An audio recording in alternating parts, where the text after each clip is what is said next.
Tugas aksi nyata Modul 1.4 Sosialisasi Modul 1 Filosofi Pendidikan menurut KHD Nilai dan Peran Guru Penggerak Budaya Positif oleh Sri Widayati JGB Kabupaten Magelang.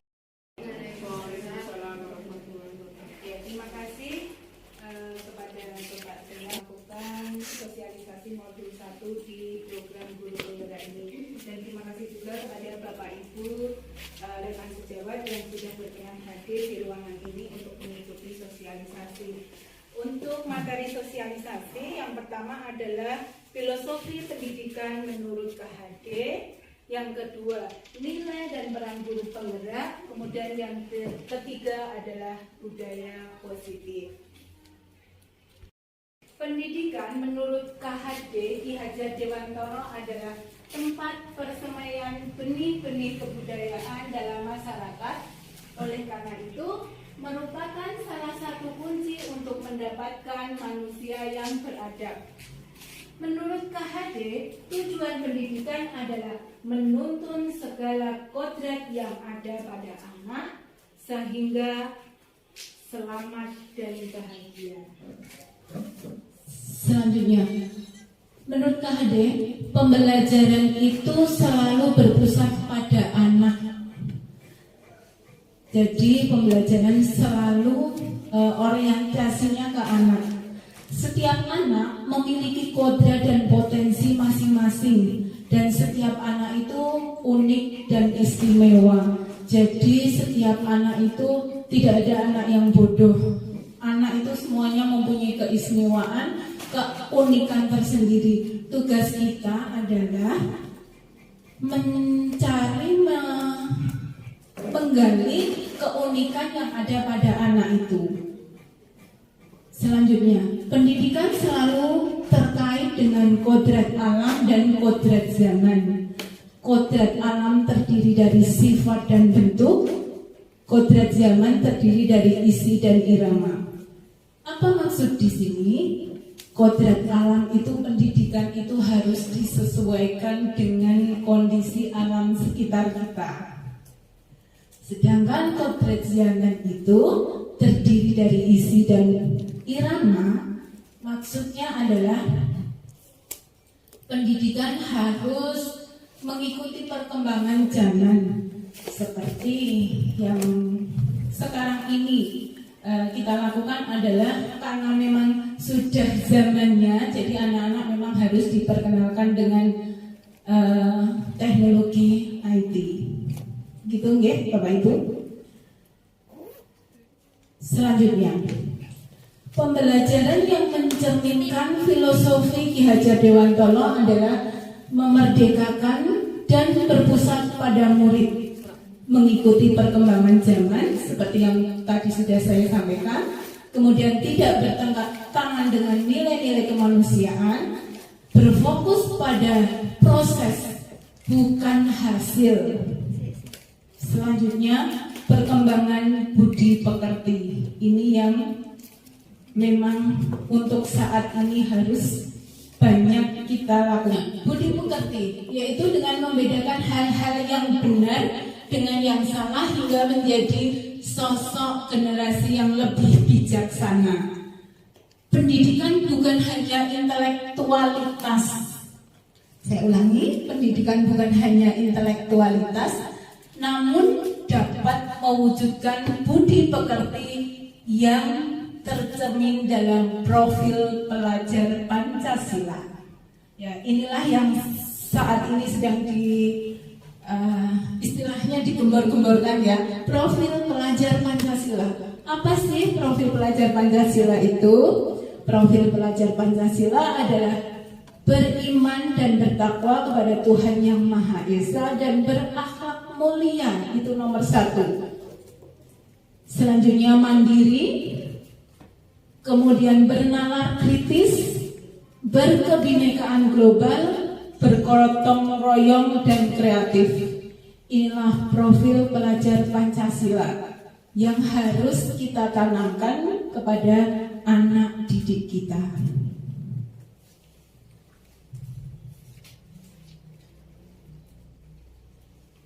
Ya, selanjutnya materi budaya positif. yang ini di guru penggerak yang wajib disampaikan oleh guru penggerak kepada Bapak Ibu semuanya. Budaya positif. Apa budaya positif itu?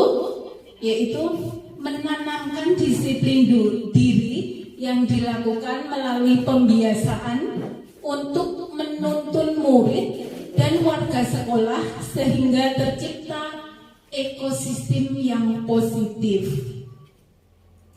Konsepnya budaya positif di dalamnya terdapat konsep perubahan paradigma, yaitu namanya stimulus respon, teori kontrol, kemudian teori motivasi perilaku, kemudian motivasi internal dan eksternal, kemudian keyakinan kelas, hukuman dan penghargaan, kemudian 5 kebutuhan dasar manusia, posisi kontrol guru dan segitiga restitusi. Jadi di budaya positif itu isinya itu. Kemudian untuk membuat budaya positif ini, apa yang harus dilakukan? Langkah awalnya adalah 1. Tergerak, ada kemauan mulai dari diri sendiri untuk melakukan perubahan yang positif. Kemudian bergerak melakukan perubahan positif sebagai aksi nyata. Selanjutnya yang ketiga adalah menggerakkan motivasi orang di sekeliling untuk bersama-sama membangun perubahan yang positif. Begitu Bapak Ibu. Ada yang ngantuk Bapak Ibu? Mboten, alhamdulillah.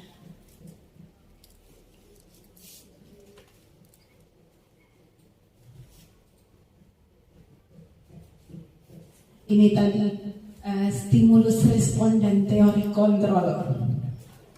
Stimulus respon isinya adalah kalau kita stimulus respon, kita berpikiran dengan stimulus respon itu kita mencoba mengubah orang agar berpandangan sama dengan kita.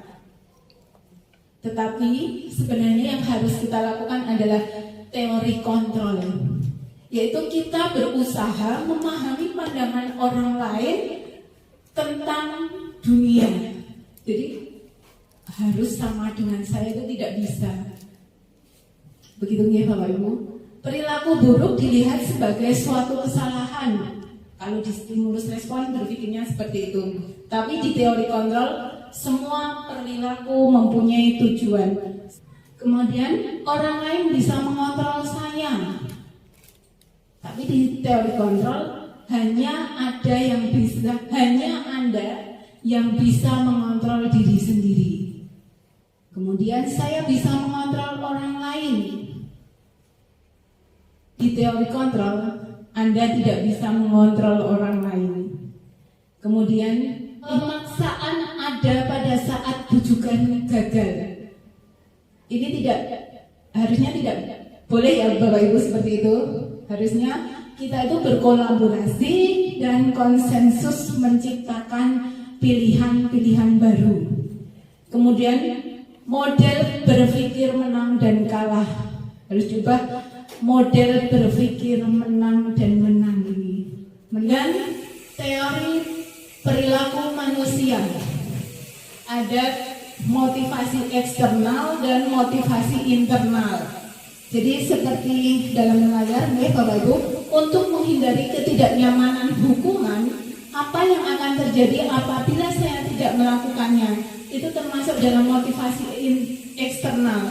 Sama dengan untuk mendapatkan imbalan dari orang lain atau institusi, apa yang akan saya dapatkan apabila saya melakukan. Jadi di motivasi internal itu intinya ingin mendapat penghargaan ketika kita melakukan sesuatu. Tapi yang di motivasi internal ini yaitu untuk menghargai diri sendiri, menjadi insan yang suci harapan kita. Kemudian saya akan menjadi orang yang seperti apa? Itu di motivasi internal.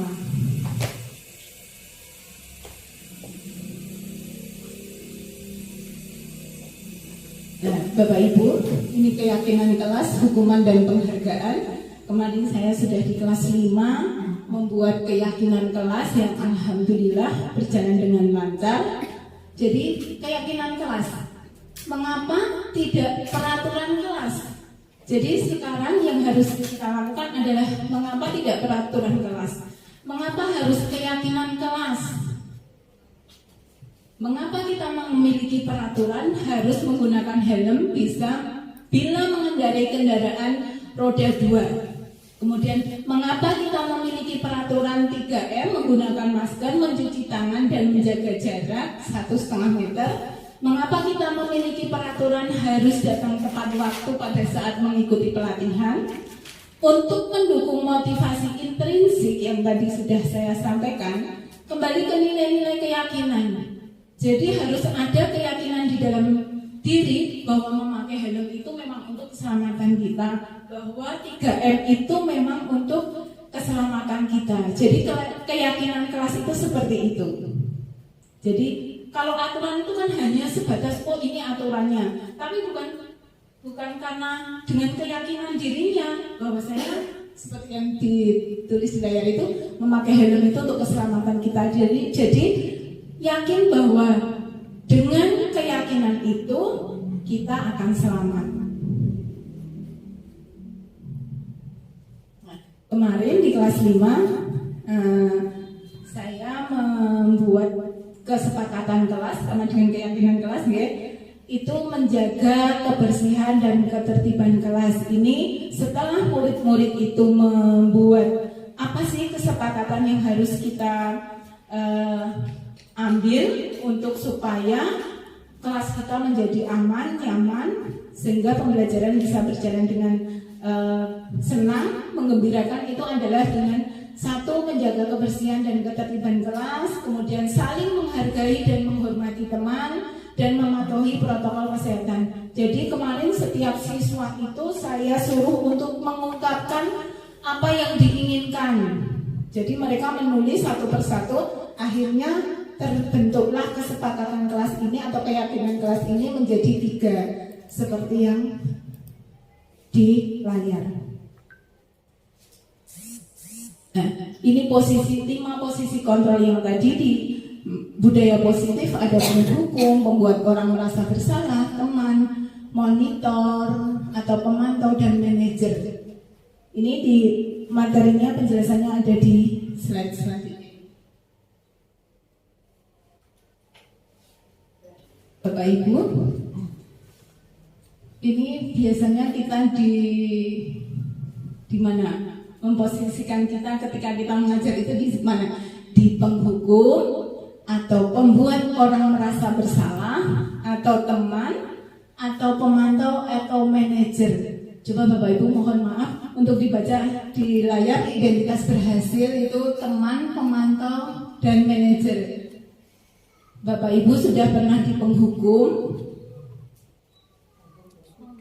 Penghukum itu menghardik, menunjuk-nunjuk, menyakiti dan menyindir siswa. Itu pernah? Oh pernah, ya. Semoga tidak ada lagi nggih Bapak Ibu. Kemudian suka khilaf nggih. Semoga tidak ada khilaf lagi nggih Pak. Pembuat orang merasa bersalah. Itu gurunya berbicaranya seperti berceramah dan mengatakan seharusnya atau ibu kecewa sekali dengan sikap kamu atau seharusnya kamu harus begini. Nah, itu ternyata itu di pembuat orang merasa bersalah. Kemudian identitas berhasil atau sukses, kontrol ini dari luar, mengharapkan imbalan atau ketergantungan pada orang lain. Kalau guru sebagai teman itu membuat alasan-alasan untuk muridnya. Kemudian kalau kita sebagai pemantau itu menghitung dan mengukur. Nah, kalau ini di posisi manajer, mengajukan pertanyaan-pertanyaan. Misalnya ada seorang anak yang melakukan kesalahan. Mungkin kalau tadi Pak Aar langsung menghukum, langsung menghadik, menunjuk, kemudian menyindir. Nah, seharusnya yang harus kita lakukan itu adalah kita sebagai manajer, yaitu mengajukan pertanyaan-pertanyaan dulu. Kiranya saya sudah mungkin Bapak Ibu juga sudah melakukan hal yang seperti itu, nggih. Hanya mungkin tadi Pak Ar mengatakan hilaf. Ya. Kemudian kalau hasilnya penghukum itu menyalahkan orang lain dan anak menjadi berbohong. Kemudian kalau pembuat orang merasa bersalah itu menyembunyikan, anak menjadi menyembunyikan, menyangkal dan berbohong. Kemudian kalau kita sebagai teman, anak itu akan menjadi ketergantungan sama kita. Kalau kita tidak dekat dengan dia, kalau tidak disayang-sayang, anak tidak akan manut. Jadi ketergantungan sama kita. Jadi ternyata posisi kita sebagai teman itu juga kurang baik, masih ada kekurangannya. Jadi kalau kita sebagai pemantau menyesuaikan diri bila dia diawasi. Nah, ini yang manajer itu, kalau kita sebagai manajer, anaknya akan menjadi pribadi yang kuat, menguatkan pribadi. Kita sepakati, kita sebagai manajer semuanya, ya Bapak Ibu. Ya. Kemudian kaitan dengan dunia yang berkualitas. Kalau kita sebagai penghukum, murid meletakkan guru di luar dunia berkualitas. Kemudian kalau sebagai pembuat orang merasa bersalah, murid meletakkan guru di dalam dunia berkualitas.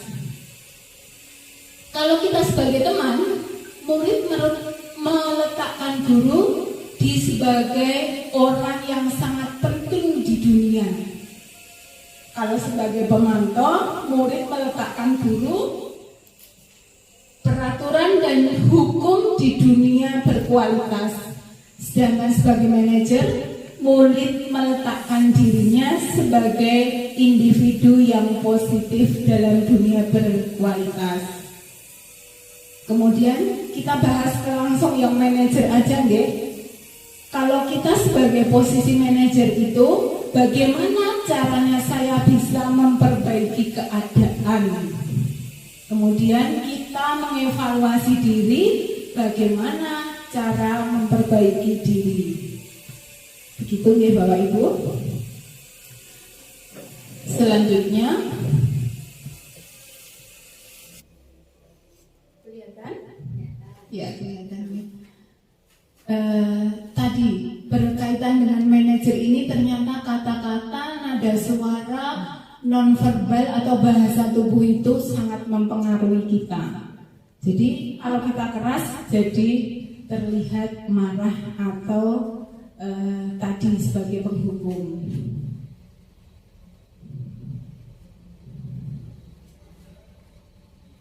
Nah, ini tadi di awal tadi ada kata-kata restitusi.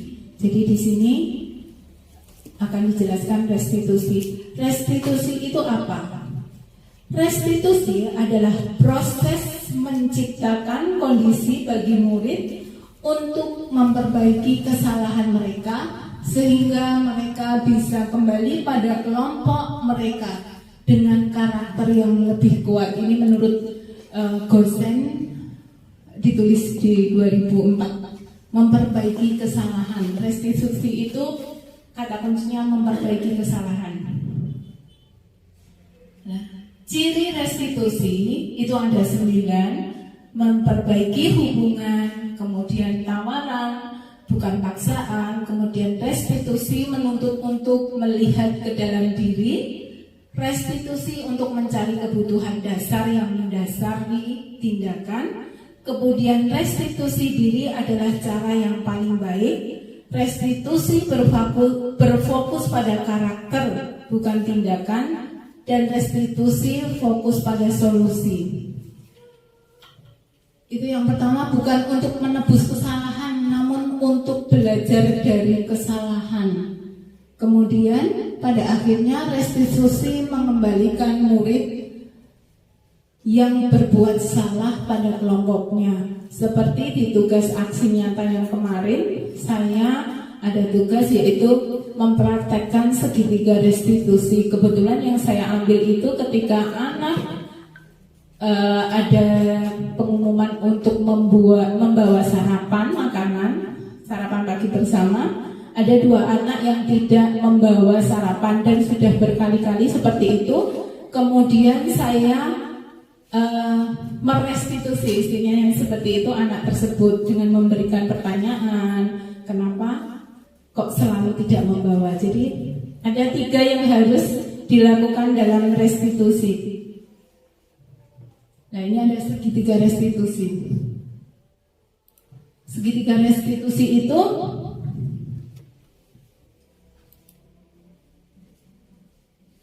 kelihatan Bapak Ibu?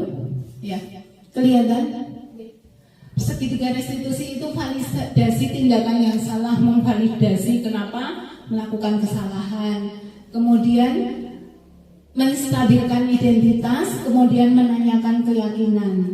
Jadi ada 3 yang harus dilakukan saat anak melakukan suatu kesalahan. Kenapa ditanya kenapa melakukan kesalahan? Kemudian sudah tahu belum keyakinannya atau peraturannya atau kesepakatan yang sudah dibuat. Kemudian mencari solusi atau menstabilkan identitas agar dia tidak mengulangi kesalahan yang sama. Untuk Bapak Ibu, cuma ada masih 2 slide lagi, sebentar lagi ya. Peran dan nilai guru penggerak untuk menciptakan budaya positif.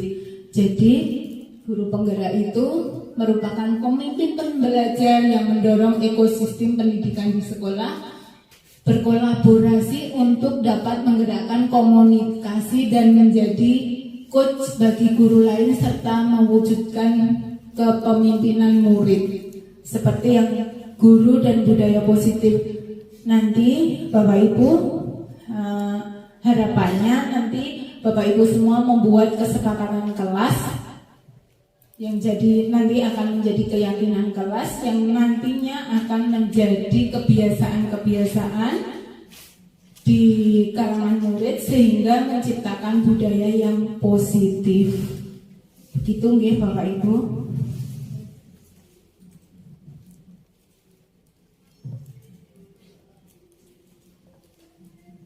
Nah, ini juga penting ya Bapak Ibu, hukuman dan sanksi atau konsekuensi. Kalau dihukum itu anak akan membenci kedisiplinan. Kemudian kalau sanksi konsekuensi, jangka waktu pendek akan menghargai disiplin. Kemudian ini menyakiti diri sendiri. Kalau dihukum itu nantinya mendorong anak akan menyakiti diri sendiri. Kalau disanksi konsekuen mendorong anak agar mudah menyesuaikan diri.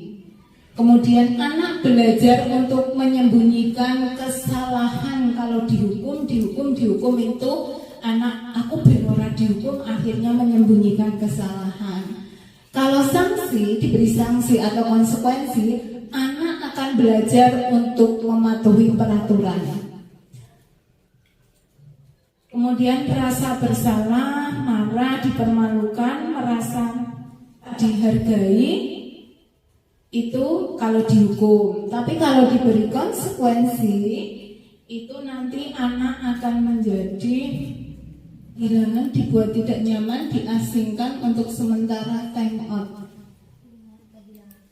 Kehilangan hak ini dibuat tidak, jadi merasa dia tidak nyaman dan diasingkan, tapi hanya untuk sementara. Tapi untuk selanjutnya anak itu akan menjadi percaya diri lagi. Bapak Ibu, begitulah sosialisasi tentang filosofi pendidikan menurut KHD, kemudian budaya positif dan nilai dan peran guru penggerak. Yang terakhir, salam dan bahagia untuk kita semuanya. Saya akhiri. Wassalamualaikum warahmatullahi wabarakatuh. Saya ucapkan terima kasih yang sebanyak-banyaknya. Tapi jika Bapak Ibu mau ada pertanyaan, boleh untuk disampaikan bisa lain waktu. Saya mohon maaf yang sebanyak-banyaknya. Terima kasih.